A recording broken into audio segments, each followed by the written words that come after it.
Alright everyone, everything is Russian disinformation and espionage, except for actual Russian disinformation and espionage. That's perfectly fine. I want you to go to CNN right now and check if you can find any mention of this story.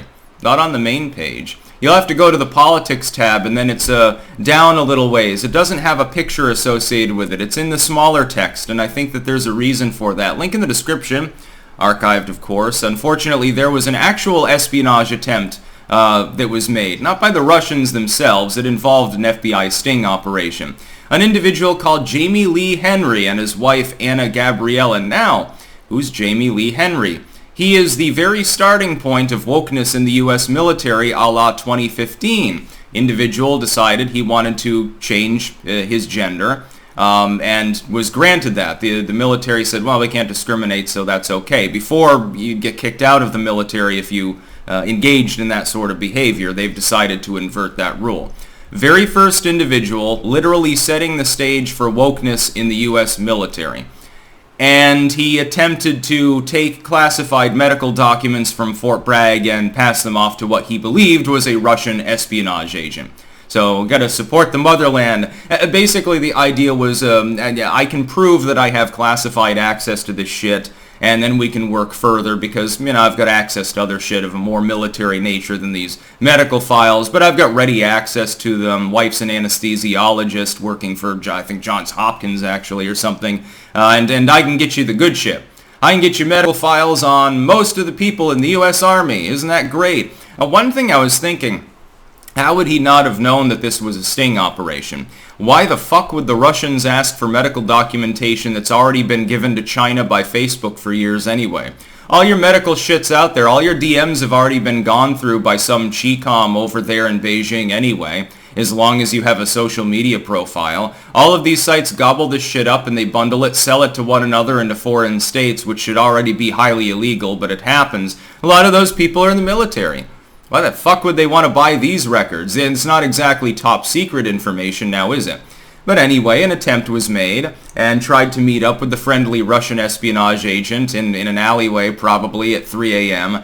It's like something out of Spy vs. Spy or some shit like that. And of course it was an FBI agent. They were waiting and said, oh, hi, guess who? Yes, for the motherland. You just happened to be working for the wrong one at the time. So there is a Russian infiltration plot, and everyone needs to realize there is still this kind of thing going on. It's not like Russia's got its hands clean when it comes to espionage. Anyone claiming that is fucking loopy and doesn't understand what they're talking about. They work through China mainly these days because China has better hackers. Russia still has some clout when it comes to that. There's still a lot of former KGB, by the way, working for the Russian security services. They know what they're doing. And they'll peel your fucking fingernails off if you don't tell them what they want to know. This, though, number one, this officer, who's a fucking major, so we're not talking about someone who is like a first lieutenant or something. We're talking about someone who's worked their way up decently. Number one, they're fucking stupid. And number two, by the way, you have a good career. You've got an identity attached to you, and I'll get into this a little bit, that ensures that you're going to be worked up the ranks because the military is actively trying to be woke. As long as you don't fuck up really badly like you just did, you'll probably end up a goddamn general at some point. You'll get a cushy salary and a nice big armchair and all of the illegally imported Havana cigars that you want.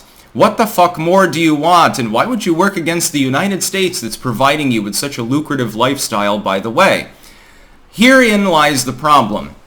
And it's a microcosm of a problem I mentioned years ago when the sort of transgendered thing became a bigger issue.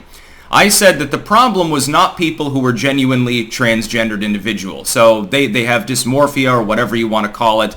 They take hormones. They may get bottom surgery. They may not. They genuinely feel in every aspect of their being that they are the other gender. So a woman, she doesn't feel female at all. And she says, well, I'm transgendered, I'm taking testosterone and riding a Harley around. And it tends to be hypergenderized, if you know what I'm saying. It tends to be a bit over the top in its external display. Those people are not threats. I don't care. I'm far beyond the point at which I give a shit about people's lifestyles in that sense anyway. The problem I identified is that you would also get perverted individuals who use that as a cover to perv on people. You've had this happen. You have individuals They do not take hormones. They do not lead apparently a transgendered lifestyle at all. And yet they walk into the girls' locker room to have their dong out in front of 10-year-olds. You have had cases effectively like that. You have the kids' drag show bullshit going on. You've got drag queens that have come out quite explicitly and said, don't take your kids here. It's sexualized. I fuck some of my fans. We do drugs together. This is not a kid-friendly environment and in any way, shape, or form. I wouldn't take kids here. I'm an adult. I want to party hardy and play with dicks. Your child doesn't need to be part of that. It's fucking weird. Then there are people, though, that claim that that's bigotry. How dare you not want 8-year-olds to stuff money down the stripper's pants or something like that? You've got weirdos using identity as a cloak for their weirdness. This is another example of this. You have a situation where this individual probably was on the radar of other people he was working with, having made suspicious comments, and nobody said anything. Why didn't they say anything? It wasn't because, hey, I'm a captain, he's a major, and I don't want to get demoted. No. There's nothing about that. Normally, the Army is fairly encouraging of you to rat other people out, just to be clear, unless it's a fellow grunt. But because of the identity involved. First transgendered Army officer. I don't want to touch that. I don't want to get anywhere near that problem. I overheard him talking about the motherland and about the need to destroy the great Satan, but you know what? I'm just going to ignore it. I didn't hear anything. I'm going to assume that it's nothing but hyperbole, or maybe he was just talking out of his ass, he was drunk or high or something. I don't want to touch that with a 10-foot pole, because if I go and complain about it, I might get reprimanded for discrimination. This is the problem. The U.S. military, in which everyone was just green, gung-ho, and Marine green, and all this shit, we're brothers in arms and stuff. I don't care if you're black, I don't care if you're white, I don't care if your ancestors were in the Union or the Confederacy. We fight together in the foxholes. Your God means nothing, only your gun does. All of these sort of togetherness, sort of nifty-50s civic things have been ripped apart systemically over the last half-decade in favor of everything about your identity is very meaningful to us. We're progressive now in the U.S. military. We can have Pride Day and stuff. It doesn't kill any enemies. It doesn't save any civvies. It doesn't advance any technology. It's just horseshit. It's also leading to lower troop enrollment, which is the exact opposite of the actual purpose behind it. I think that they thought there'd be a surge of new people in the military. Oh boy, how wrong they were. Get woke and go less broke because you have to pay less soldiers, I guess. I guess we'll have to bring the draft back. Well, won't that be an effective military? Drafts and progressiveness? Yeah, we're really going to kick some ass the next time that third world people decide to blow up a skyscraper. It's going to go over so well. You're going to have to fight with robots, and at some point they'll be woke too. It's okay. I know we just bombed the village, but we painted the pride flag on the bomb before we dropped it. That seems to be the MO of the branding of corporations too. Yeah, drink our diabetes-causing sugar water. We're now donating 5% of the proceeds to some woke cause. They do this all the time, and they get away with it because people are lemmings. So there is Russian infiltration.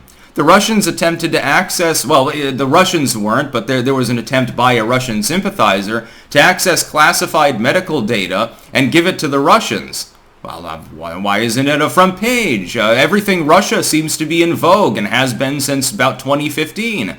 But this one particular story, it just escaped notice by CNN and MSNBC. I don't even think NBC and MSNBC are covering it right now. CNN buries it. Fox News will extrapolate from it very gleefully, and then they'll get called bigots for doing so. Well, Russia, everything's Russia, Russia, Russia. Pissgate, the Steele dossier, and all of these things, they overthrew the 2016 election. Why aren't you worried about this provable, objective espionage plot? And the FBI, for once, we'll give them credit. We'll give them some golf clapping here. The FBI didn't bungle it badly. They actually did the right thing for once. That's about all. Peace out.